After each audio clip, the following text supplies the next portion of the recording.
You know that feeling, right? That nagging sense that the clock's just always ticking a bit too Oh, fast. definitely. Like you're always playing catch up. Exactly. Whether it's work or family stuff or just trying to find a minute for yourself, it just feels like, Yeah, yeah, never enough hours. It's pretty universal, I think. it really is. And that's actually what we're diving into today, Mm, time management. right. But, our goal isn't some magic trick to find more minutes. It's more about exploring how to really um, maximize the 24 hours we all actually get. Yeah, make the most of them. And we've been digging into a really insightful discussion, actually, from the Mind and Motion podcast. They unpacked some very practical strategies.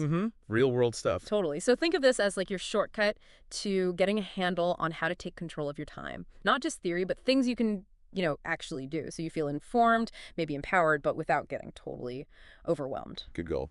Okay, so where do we even start with shifting how we think about this? Well, I think the best place is that fundamental change in mindset they talked about. Okay. The podcast hosts made this really important distinction, moving beyond just filling your calendar with stuff. Like ticking boxes. Yeah, exactly. Moving beyond that to a much more like intentional approach. It's not just about cramming more in. Right. It's more about doing the right things, maybe, at the right time. Precisely. Yeah. There's a huge difference between just being busy, running around, and actually, getting meaningful results. Yeah, I feel that difference. They had a cool idea about how we view time itself, didn't they? Yes. The analogy of time budgeting. I thought that was quite powerful, actually. Time budgeting, like money. Kind of.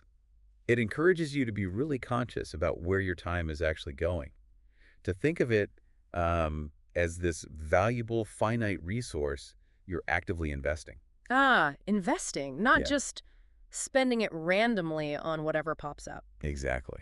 Being intentional with your investment. Okay, that makes sense. So if you start thinking that way, more intentionally, what are some concrete ways to actually do that? The Mind and Motion folks talk about time blocking, right? They did. And what's interesting about time blocking is, well, it's pretty simple, but also really good for managing your expectations. How so? Well, like they described, you basically divide your day into specific chunks, right?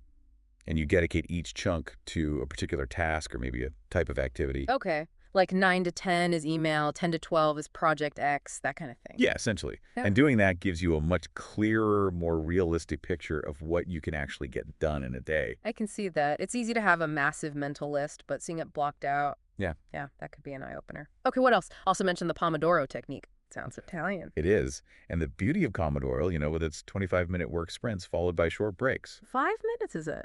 Usually 5 minutes, yeah. Mm. It lies in how it helps you really focus your attention, but in manageable chunks. Mm. Those little breaks aren't just like downtime.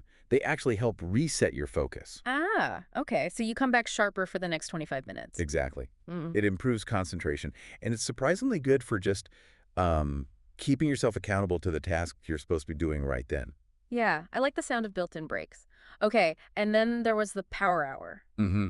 Dedicating that first chunk of the day to the most important thing before emails and chaos take over. Yes, getting that crucial task done first thing. Mhm. It feels like really taking control from the get-go, doesn't it? It does, like you're setting the agenda, not reacting to it. Absolutely. Yeah. And if you connect that to the bigger picture, the power hour is really about being, proactive instead of reactive. Right. Instead of letting your inbox run your morning. You seize that initial, often high energy time to work on what really truly drives your goals forward. Which ties in really nicely with what they said about prioritization and that concept, the one thing. Was that from Gary Keller? Yeah, inspired by Gary Keller's idea, Yeah. it's all about pinpointing that single task that'll have the biggest impact if you do it. Okay. So asking yourself, what's the one thing I can do now? Such that by doing it, everything else becomes easier or maybe even unnecessary. Wow, okay. That's a powerful question. It really is. And the Mind and Motion hosts rightly pointed out, not all tasks are created equal, not even close. Focusing on that one high leverage thing can really create a domino effect. Move the needle, as they say. Exactly. And building on that efficiency idea, batching, they mentioned batching, I've heard of it, but maybe not always great at actually doing it. Haha, join the club. Yeah. But what's so efficient about batching grouping similar tasks together, like all your emails or all your calls or maybe running errands. Right, doing them all at once. Yeah, it minimizes what they call context switching. Ah, context switching. That's when your brain has to like reboot for a different kind of task. Precisely. Every time you shift between really different types of work, your brain pays a little penalty, like in focus and efficiency. Mm. Batching just helps streamline things, reduces that switching cost. Okay, that makes sense. Now, we have to talk about the big one. The kryptonite, maybe. Distraction. Oh, yeah. They specifically called out social media as a huge time drain. I think most of us can probably relate to that one. Absolutely. I mean, in Yeah. this digital world, distractions are just everywhere. Constant notifications, endless feeds. Yeah, the time vampires, as you called them earlier. Exactly. Yeah. So recognizing them and actively, consciously trying to minimize their impact is just essential. So what did they suggest, besides just willpower? Well, simple things, actually, like putting your phone on airplane mode during those focus blocks, like your Pomodoro sessions or your power hour. It can make a surprisingly big difference. Just removing the temptation entirely for a bit? Mm. It really hammers home that point they made, doesn't it? The difference between just being busy and being effective. Totally. You can fill every minute, check off 100 tiny things, but are those the things actually moving you towards your real goals? Exactly. Activity doesn't always equal progress, does it? The real aim is effectiveness, directing your time, your energy towards the actions that give you the biggest, most significant results. Right. Doing what matters. And to keep doing that long term. Protecting your time and energy sounds, well, non-negotiable. It really is. They talked about setting boundaries. That's crucial. Like designated times for not checking email or actually stopping work at a certain time. Yes, things like that. And this is where that tricky skill comes in, saying no. Yeah. That could be hard. It can be really hard, but it's so critical. If you don't set boundaries, if you don't safeguard your schedule, you just end up getting pulled in a million different directions by everyone else's priorities. Your time isn't really yours anymore. Exactly. And it's not just about external stuff either, is it? They also really stress the link between your, physical well-being. Oh, like sleep, food, exercise. Yeah, exactly. Rest, nutrition, movements. Mhm.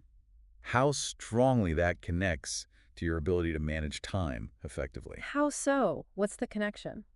Well, it's fascinating when you think about it. Your energy levels directly impact your focus, your Mhm. decision-making, your overall productivity. Right. If you're exhausted, you can't really focus or make good choices about your time.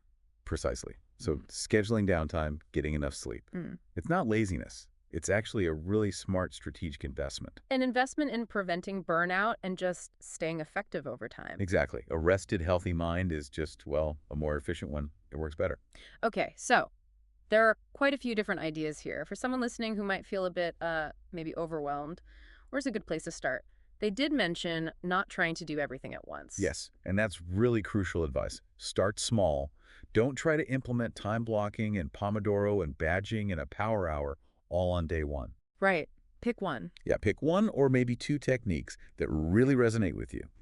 Something that addresses your biggest challenge right now. Experiment with it. See how it feels. And then gradually build from there. Exactly. Think of mastering your time not as like reaching some state of perfect scheduling nirvana, Ha! If only. right? Think of it more as an ongoing process, a Mhm. practice. You learn, you refine, you adjust as you go. It's not about overnight transformation. That's a much more encouraging way to look at it, definitely. Okay, so if we boil it all down, the core message from this deep dive, pulling from that mind in motion discussion, it's really not about finding some secret stash of extra hours, is it? Not at all. It's much more about cultivating um, greater focus, more intentionality in how you actually use the time that you already have. Using it wisely, investing it, like we said earlier. Precisely. Which kind of leaves us to maybe a final thought for you listening. Just take a moment.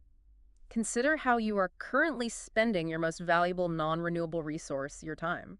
Hmm. Good question to sit with. Yeah. And then maybe think, what's one small shift, one little adjustment you could make, maybe even starting today, to begin investing it more deliberately, putting it towards activities that genuinely align with what's important to you? Maybe one of the techniques we talked about really struck a chord. Exactly. Maybe it was time blocking or trying Pomodoro or even just identifying that one thing for tomorrow morning. Whatever it is, we'd really encourage you to maybe explore that a bit further. Reflect on what actually works for your life, your situation. Yeah, keep learning, keep adapting, It's a journey, right? Definitely a journey.